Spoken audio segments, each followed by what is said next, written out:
नमस्कारः प्रियाणि मित्राणि। अद्य वयं ब्राह्मणग्रन्थानां विषये विशदतया पठिष्यामः। अस्माकं भारतीयायाः परम्परायाः प्रमुखाः वर्तन्ते ब्राह्मणग्रन्थाः। तेषां ब्राह्मणग्रन्थानाम् आधारभूताः वर्तन्ते अस्माकं चत्वारः वेदाः। ते च चत्वारः वेदाः। तत्र प्रथमः वेदः वर्तते अस्माकं ऋग्वेदस्य, द्वितीयः च वेदः अस्ति यजुर्वेदः, तृतीयश्च वेदः वर्तते सामवेदः, चतुर्थश्च वेदः वर्तते अथर्ववेदः। एतेषां चतुर्णामपि वेदानां चत्वारः उपवेदाः वर्तन्ते। ते च उपवेदा यथा ऋग्वेदस्य उपवेदः अस्ति स्थापत्यवेदः। यः च वेदः उपवेदः यजुर्वेदम् आधारीकृत्य तिष्ठति। द्वितीयः यः यजुर्वेदः वर्तते तस्य यजुर्वेदस्य उपवेदः विद्यते धनुर्वेदः। यः च धनुर्वेदः यजुर्वेदम् आधारीकृत्य तिष्ठते। तृतीयः वेदः वर्तते सामवेदः। तं सामवेदम् आधारीकृत्य यः उपवेदः अस्माकं भारतीयायाः परम्परायाः वर्तते सः उपवेदः अस्ति गान्धर्ववेदः। अथर्ववेदस्यापि एकः वेदः उपवेदः वर्तते, स च उपवेदः अस्ति आयुर्वेदः इति। प्रामुख्येन एतान् वेदान् आधारीकृत्य अस्माकं वैदिकपरम्परा चतुर्धा विभक्ता वर्तते। तत्र प्रथमत्वेन संहिताग्रन्थाः, द्वितीयत्वेन ब्राह्मणग्रन्थाः, तृतीयत्वेन आरण्यकग्रन्थाः, चतुर्थत्वेन उपनिषदः च। एतेषां चतुर्णामपि संहिता, ब्राह्मण, अरण्यक, उपनिषदां वयं का व्युत्पत्तिः अस्ति इति पश्यामः सामान्यपरिचयत्वेन। तत्र यः संहितः भागः वर्तते वेदानां, तस्य अर्थः अस्ति संहिताः भागे मन्त्राणां शुद्धं रूपं भवति, यत् देवस्तुतेः विभिन्नयज्ञानां समये च पठ्यते। यदा यज्ञाः विधीयमानाः भवन्ति तत्र संहिताभागस्य एव प्रायेण प्रयोगाः विधीयमानः अस्माभिः सर्वत्रापि दृश्यते। द्वितीयः ब्राह्मणग्रन्थः। ब्राह्मणग्रन्थेषु ते भागाः तिष्ठन्ति ये मन्त्राणां विधिभागं व्याख्यापयन्ति। ब्राह्मणग्रन्थे मन्त्राणां विधिभागः, विधि नाम विधानं, विधानस्य व्याख्यानं ब्राह्मणग्रन्थेषु विधीयते। तृतीयः भागः वर्तते अरण्यकभागः। तस्मिन् अरण्यकभागे विधयः विद्यन्ते। ये विधयः मनुष्याणां कृते उपयोगिनः सन्ति। कथम् अरण्यकग्रन्थेषु यः विषयः अस्ति, कथं कार्याणि करणीयानि, कथं व्यवहारः सम्पादनीयः, कथं किं वा करणीयम् इति सर्वम् आरण्यकग्रन्थेषु प्रतिपादितम् अस्ति। चतुर्थः भागः अस्ति, या च भागः अन्तिमः अपि वर्तते। अन्तिमभागत्वेन उपनिषत् ग्रन्थाः सन्ति। उपनिषत्सु आध्यात्मिकाः, दार्शनिकाः च सिद्धान्ताः भवन्ति। आध्यात्मिकं नाम यद् आत्मनि स्थितं भवति तस्य विषयस्य प्रतिपादनम् उपनिषद्ग्रन्थेषु भवति। एवञ्च दार्शनिकविषयाः अपि उपनिषद्ग्रन्थेषु प्रतिपादिताः भवन्ति। ब्राह्मणग्रन्थानां सामान्यपरिचयः। अत्र अस्माभिः अद्य अस्मिन् पाठे ये वेदानां चत्वारः भागाः प्रतिष्ठापिताः वर्तन्ते, तेषु चतुर्षु भागेषु ब्राह्मणभागः अत्र अस्माभिः पठिष्यते। तत्र पूर्वमेव अस्माभिः ब्राह्मणग्रन्थानां व्याख्यानकाले कथितं मन्त्राणां विधिभागः ब्राह्मणे स्थितः भवति। तथैव अस्माभिः द्रष्टुमपि शक्यते। ब्राह्मणशब्दस्य त्रयः अर्थाः विद्यन्ते। ते के? तत्र प्रथमः अर्थः मन्त्राणां व्याख्यायाः विनियोगस्य च प्रस्तुतिकरणेन ब्राह्मणः अतः ब्राह्मणग्रन्थे मन्त्राणां व्याख्या भवति, तेषां विनियोगस्य च व्याख्यायाः पुनश्च विनियोगस्य प्रस्तुतिकरणं ब्राह्मणग्रन्थे भवति। किन्तु तत्र यद् व्याख्यानं भवति तद्व्याख्यानं तु वेदमन्त्राणामेव। द्वितीयं तु यज्ञानां व्याख्यायाः विवरणस्य च प्रस्तुतिकरणं भवति ब्राह्मणग्रन्थेषु।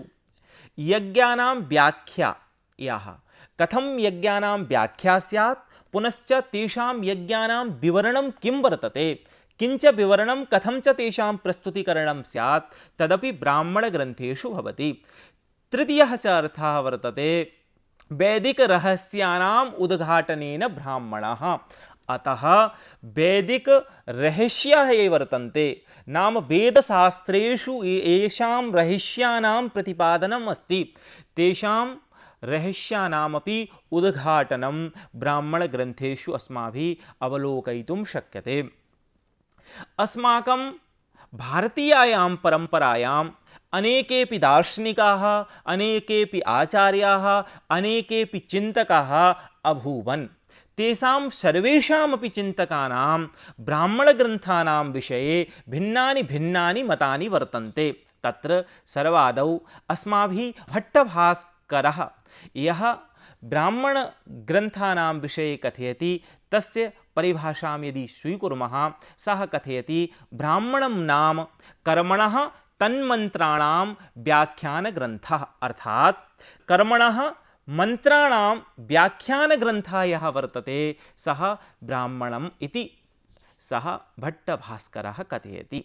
तथैव अपरः वाचस्पतिमहोदयः ब्राह्मणस्य बहून् अर्थान् कथयति। सः वदति नैरुक्यं यस्य मन्त्रस्य विनियोगः प्रयोजनं प्रतिष्ठानं विधिश्चैव ब्राह्मणं तदिह। नाम ब्राह्मणं किं किं भवति इति चेत् तर्हि नैरुक्त्यं ब्राह्मणं, मन्त्रस्य विनियोगः ब्राह्मणं, प्रयोजनं ब्राह्मणं, मन्त्राणां प्रतिष्ठानं ब्राह्मणं, विधिश्च ब्राह्मणम् इत्येतान् अर्थान् वाचस्पति वदति। एते अर्थाः ब्राह्मणस्य वर्तन्ते इति।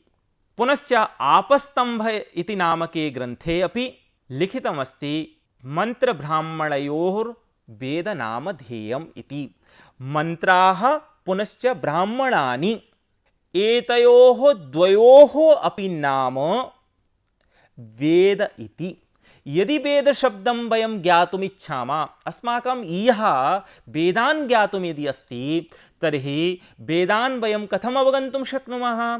तदा केवलं ब्राह्मणग्रन्थान् मन्त्राञ्च मन्त्राणां व्याख्यया एव वेदान् वयम् अवगन्तुं शक्नुमः।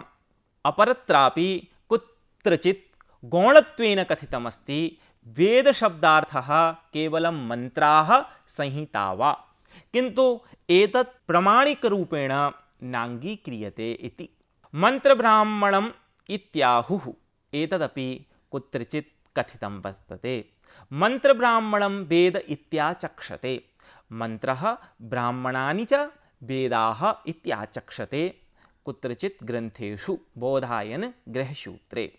अन्यच्च पूर्वाचार्याणामपि कानिचन मतानि सन्ति ब्राह्मणविषये। ते पूर्वाचार्याः कथयन्ति मन्त्रब्राह्मणयोः आहुः वेदशब्दं महर्षयः। नाम मन्त्राणां विषये वेदस्य च विषये ब्राह्मणस्य च विषये द्वयोः विषये मन्त्रब्राह्मणयोः वेदशब्दं महर्षयः आहुः। अर्थात् महर्षयः वेदशब्देन मन्त्रान् ब्राह्मणानि च कथितवन्तः। अन्यच्च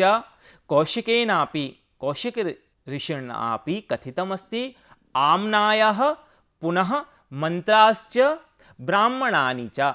आम्नायः नाम वेदसमवायः। कः इति? तर्हि मन्त्राः ब्राह्मणानि च।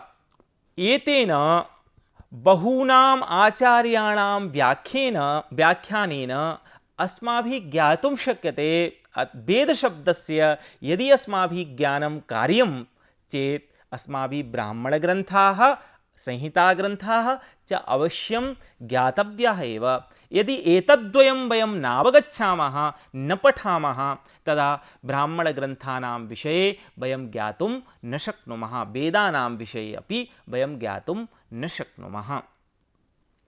वेदमन्त्रे ब्राह्मणग्रन्थेषु केचन प्रतिपाद्यविषयाः विद्यन्ते, तत्र त्रयः। एकं विधिः।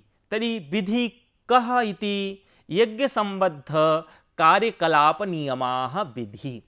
अर्थात् यज्ञे ये क्रियाकलापाः, ये च नियमाः परिपालनीयाः वर्तन्ते, ते परिपालनीयाः विषयाः विधिरूपेण अस्माभिः प्रथिताः वर्तन्ते। यज्ञादिग्रन्थेषु प्रतिपादनं भवति अस्माभिः कथम् आचरणीयं, तत्सर्वं ब्राह्मणग्रन्थेषु प्रतिपादितं वर्तते। अतः विधिः ब्राह्मणग्रन्थेषु प्रतिपादिता अस्ति। द्वितीयञ्च अर्थवादः। अर्थवादः कः इति चेत् यज्ञानां महत्त्वं सम्बद्ध आख्यानं। यज्ञानां महत्त्वं किमस्ति, पुनः तत्सम्बद्धम् आख्यानं किमस्ति इति वर्तते अर्थवादः। सः अर्थवादः अपि ब्राह्मणग्रन्थेषु एव प्रतिपादितः वर्तते। तृतीयं च अस्ति उपनिषत्। अर्थात् ब्राह्मणग्रन्थेषु एव आध्यात्मिक दार्शनिकविचाराणां समावेशः क्रियमाणः भवति।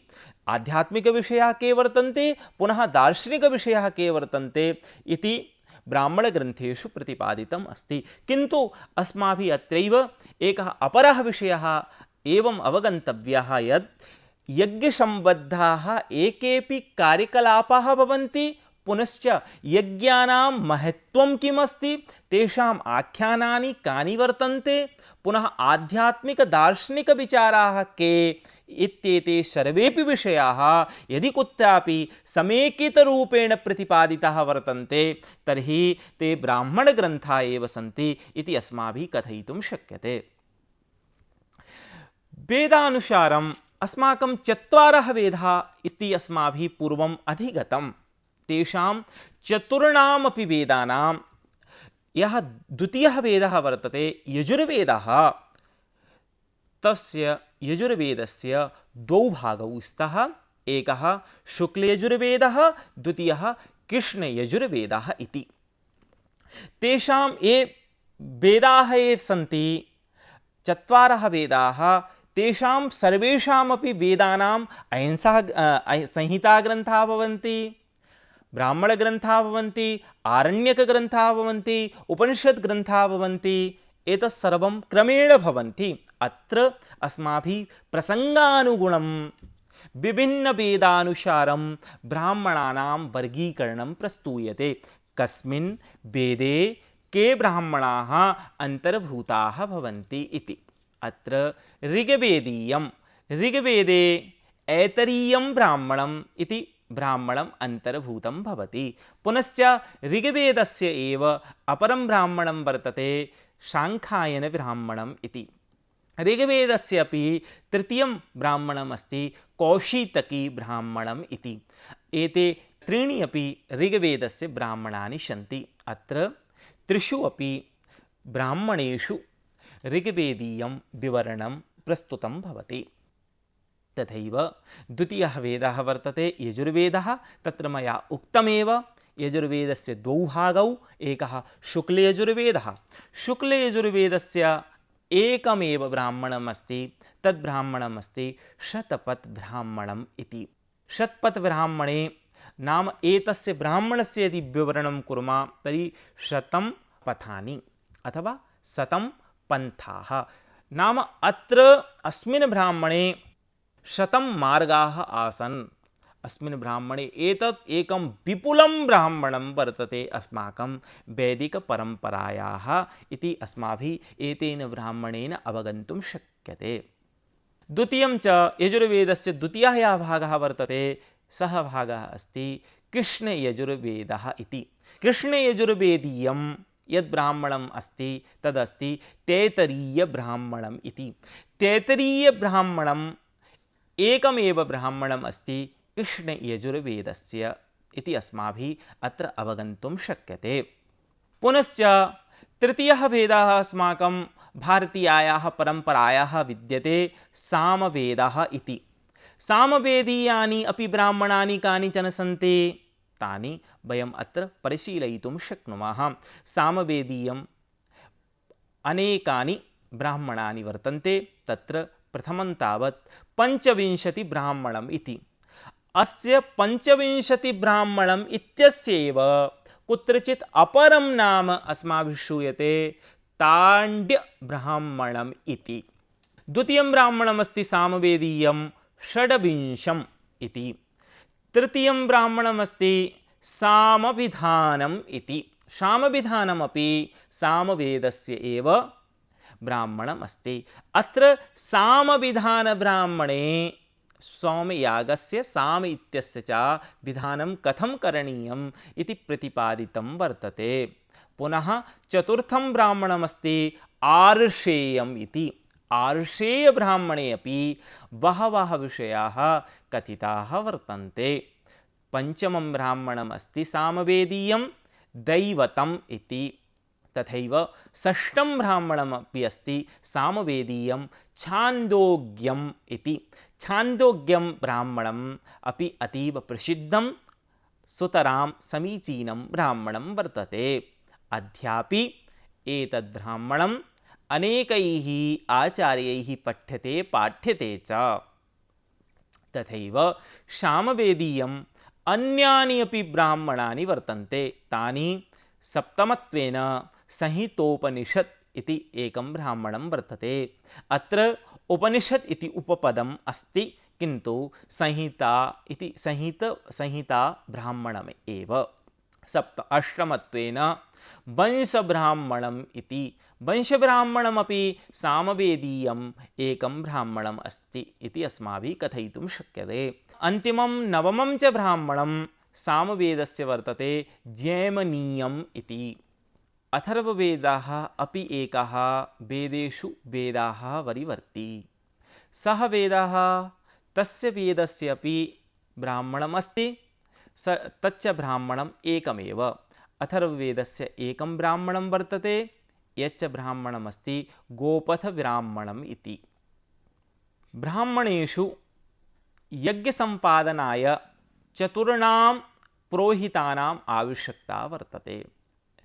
नाम यज्ञानां विधानमेव वेदेषु प्रतिपादितं भवति। अस्माभिः तद् ज्ञातमेव। तेषां चतुर्णाम् अपि वेदानां, ये चत्वारः अस्माकं वेदाः वर्तन्ते, ऋग्वेदः, यजुर्वेदः, सामवेदः, अथर्ववेदः, तेषां चतुर्णामपि वेदानाम् एकः एकः पुरोहितः वर्तते, यः च प्रतिवेदं स्वदृष्ट्या यज्ञानाम् आरम्भं कारयति, यज्ञानां सम्पादनं कारयति, यज्ञफलप्राप्तिपर्यन्तं तत्र विविधान् विषयान् समुद्योतयति। तत्र प्रथमवेदस्य पुरोहितः अस्ति होता इति। होता एव ऋग्वेदसम्बद्धान् मन्त्रान् वक्ति, वाचयति च। अद्यत्वे अपि यदा यज्ञविधानं क्रियते समाजे, तत्रापि होता एव ऋग्वेदस्य पुरोहितत्वेन अस्माभिः अङ्गीक्रियते। तथैव द्वितीयस्य वेदस्य अपि कश्चन होता स्यातेव, पुरोहितः स्यातेव। तत्र यजुर्वेदस्य पुरोहितः वर्तते अध्वर्युः। यजुर्वेदसम्बद्धान् विषयान् मन्त्रान् च यः प्रतिपादयति, तेषां मन्त्राणां समालम्बनं यः करोति, सः वर्तते अध्वर्युः इति। अध्वर्युः एव यजुर्वेदस्य पुरोहितः वर्तते इति अस्माभिः अवगन्तुं शक्यते। तथैव तृतीयस्य वेदस्य सामवेदस्य तृतीयः वेदः अस्माकं वर्तते सामवेदः। सामवेदः गायनप्रधानवेदः। अत्र गायनसम्बद्धविषयाः वर्तन्ते। तत्र यः पुरोहितः वर्तते, सः उद्गाता इति प्रोहितः सामवेदे भवति। नाम उद उच्चस्वरेण गीयते मंत्राः येन सः उद्गाता। सः उद्गाता एव साममन्त्राणां सम्यक्तया सुसम्यक्तया रोचकदृष्ट्या गायनं करोति। अतः तेषां मन्त्राणाम् उच्चारणं करोति यज्ञसम्पादनकाले।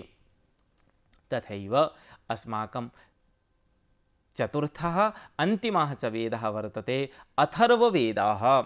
अथर्ववेदस्य यः ब्राह्मणः वर्तते, प्रोहितः वर्तते, सः प्रोहितः वर्तते ब्रह्मा। अद्यापि ब्रह्मा अथर्ववेदस्य पुरोहितः भवति इति अस्माभिः अङ्गीक्रियते, स्वीक्रियते। किन्तु अत्र एकः विषयः अस्माभिः सर्वैरपि अवगन्तव्यः। भिन्नभिन्नयज्ञानाम् अर्थात् भिन्नभिन्नवेदानां भिन्नभिन्नविषयाः सन्ति। तेषां भिन्नभिन्नविषयाणां यः पुरोहितः भवति, प्रतिपादनं यः करोति, सः अपि पृथक् पृथक् पुरुषः भवति, पुरोहितः भवति। इयं परम्परा नाम अनधिकारचेष्टा न कार्या, इतः एतत् द्योतितं भवति, प्रकाशितं भवति। अतः पृथक् पृथक् वेदानां पृथक् पृथक् पुरोहिताः अपि प्रतिपादिताः सन्ति। ते क्रमेण अस्माभिः अत्र दृष्टाः एव। उपसंहारः अत्र वेदानां ब्राह्मणग्रन्थानाम् अस्माभिः विधीयते। अनेकानि ब्राह्मणग्रन्थानि विद्यन्ते। तानि ब्राह्मणग्रन्थानि पृथक् पृथक् वेदानुगुणम् अस्माभिः परिशीलितानि एव। तत्र भाषा कीदृशी वर्तते यदि परिशीलयामः तर्हि ब्राह्मणग्रन्थानां भाषा सरला, सरसा, प्रसादगुणयुक्ता च वर्तते। वेदाः वस्तुतः अतितरां कठिनः इति सर्वैः अङ्गीक्रियते, किन्तु ब्राह्मणग्रन्थानां यः अर्थः वर्तते, ब्राह्मणग्रन्थाः ये वर्तन्ते, तेषां भाषा तु नितरां समीचीना, सुतरां प्रसादयुक्ता वर्तते, सरसा च अस्ति। सरसा इति इत्यस्य अभिप्रायः वर्तते रसयुक्ता वर्तते, नाम साहित्यिकी भाषा यदि कुत्रापि अस्माभिः उपलभ्यते प्राचीनग्रन्थेषु, तर्हि ब्राह्मणग्रन्थेषु एव वयं भाषां, संस्कृतभाषां, सरसां भाषां, प्रसादयुक्तां च भाषां प्राप्तुं शक्नुमः। पुनश्च वर्णविषयस्य दुरूहतां समापयितुं क्लिष्टपदानां समासानां च प्रयोगः नैव कृतः वर्तते। अस्माभिः अवगन्तुं शक्यते यत् ब्राह्मणग्रन्थेषु एव क्लिष्टपदानां प्रयोगः नास्ति। यतः वेदाः तु दुरूहः, तेषाम् अर्थः कठिनः, तेषां पठनमपि अतितरां कठिनमस्ति, कठिनतायै अस्ति। किन्तु वैदिकग्रन्थे दुरूहतां समापयितुं वर्णविषयं यः वर्ण्यविषयः तत्र प्रतिपादितः वर्तते, तं सरलं कर्तुं क्लिष्टपदानां समासानां च प्रयोगः, क्लिष्टपदानि वेदे न प्रयुक्तानि वर्तन्ते। एवं च सन्ति ब्राह्मणग्रन्थेषु, किन्तु अधिकानि न सन्ति, न्यूनानि सन्ति, येन वर्णविषयः सरलः स्यात्। एवं च क्लिष्टानां समासानामपि प्रयोगः ब्राह्मणग्रन्थेषु नास्ति इति अस्माभिः उपसंहारत्वेन कथितुं शक्यते। द्वितीयञ्च भाषाशैली यत्र कीदृशी वर्तते तर्हि प्रवाहयुक्ता। नाम ब्राह्मणग्रन्थेषु भाषायां कश्चन प्रवाहः अस्ति। यथा गङ्गायाः प्रवाहः अस्ति, निरन्तरतया गङ्गा प्रवाहमाना भवति, तथैव अत्रापि अर्थबाधकता न उत्पद्येत, तन्निमित्तं प्रवाहः कश्चन अस्ति। रोचिका च भाषा वर्तते, प्रभावापि अस्ति, पुनः निर्मलिना भाषा अस्ति, शुद्धा भाषा अस्ति इति अस्माभिः कथयितुं शक्यते। ब्राह्मणानां भाषा वैदिकलौकिकभाषयोः सम्बन्धात्मिका अस्ति। नाम ब्राह्मणानां या भाषा वर्तते सा वेदसम्बद्धापि अस्ति, नाम वैदिकी भाषा अपि अस्ति, पुनश्च लौकिकी भाषा अपि अस्ति। उभयत्रापि ब्राह्मणग्रन्थानां भाषायाः सम्बद्धा अस्ति। येन सर्वेपि जनाः एकेपि वेदं पठितुम् इच्छन्ति, एकेपि ब्राह्मणान् ज्ञातुम् इच्छन्ति, ते सर्वेपि जनाः सम्यक्तया ब्राह्मणानां भावम् अर्थं वा अवगन्तुं शक्नुवन्ति इति अस्माभिः कथयितुं शक्यते। एवञ्च ब्राह्मणग्रन्थेषु याज्ञिकदार्शनिकगूढप्रसङ्गानां सारल्येन प्रयोगाः कृताः दृश्यते। नाम यज्ञसम्बद्धाः ये दार्शनिकगूढप्रसङ्गाः वर्तन्ते, अतीव गूढः प्रसङ्गः, येषां गूढता अस्माभिः प्रकाशयितुम् अशक्या भवति अन्यैः माध्यमैः, किन्तु ब्राह्मणग्रन्थेषु तत्सर्वम् अतीव सारल्येन प्रतिपादितम् अस्ति। तत्र तथा सौविध्यमस्ति, तथा सारल्यमस्ति, तथा गूढप्रसङ्गाः लघु लघुभिः आख्यानैः प्रतिपादिताः सन्ति। येन सर्वेषामपि सामाजिकानां तत्र रुचिकरतया ज्ञानं भवितुम् अर्हति इति अस्माभिः कथयितुं शक्यते। शब्दरूपाणां वैविध्यं ऋग्वेदापेक्षया अल्पीयः वर्तते। ब्राह्मणग्रन्थेषु शब्दरूपाणां बहूनां शब्दरूपाणां प्रयोगः नैव दरीदृश्यते। यतः यदि बहूनां प्रयोगः स्यात् तर्हि काठिन्यं स्यात्। अतः वेदानाम् अपेक्षया ऋग्वेदापेक्षया अल्पीयाः शब्दरूपाणां वैविध्यं दृश्यते इति अस्माभिः कथयितुं शक्यते। अग्रे च अल्पमात्रायाम् एव लेट्लकारस्य तुमनार्थकप्रत्ययानां च प्रयोगः दृश्यते। यतः लेट्लकारः अतितरां कठिनः लकारः पाणिनीयपरम्परायां वरीवर्ति इति सर्वैरपि संस्कृतज्ञैः आचार्यैः विद्वद्भिः च अङ्गीक्रियते। तस्य लेट्लकारस्य या च लकारः केवलं वेदेषु एव प्रयुक्तुम् अस्माभिः अङ्गीकृतः वर्तते, तादृशस्य विशिष्टस्य लकारस्य अत्र ब्राह्मणग्रन्थेषु अल्पमात्रायां प्रयोगः, पुनश्च तुमुनार्थक प्रत्ययानामपि अल्पमात्रायाम् एव प्रयोगः दृश्यते। अत्र भावप्रकाशनस्य पूर्णस्वातन्त्र्यमस्ति। नाम ब्राह्मणग्रन्थेषु भावस्य प्रकाशः यथा स्यात् तद् आधारीकृत्य एव ब्राह्मणग्रन्थाः अस्माभिः प्रतिपादिताः सन्ति। ब्राह्मणग्रन्थान् वयं बहून् अत्र अवलोकितवन्तः। अग्रे अग्रिमव्याख्याने वयं सुकन्याख्यानम् इति आख्यानमाध्यमेन एकेन ब्राह्मणग्रन्थस्य आख्यानेन किञ्चित् अवगमिष्यामः यद् ब्राह्मणग्रन्थानां कथं सरसा सुगमा सरला च भाषा अस्ति, कथं तत्र व्याख्यानक्रमः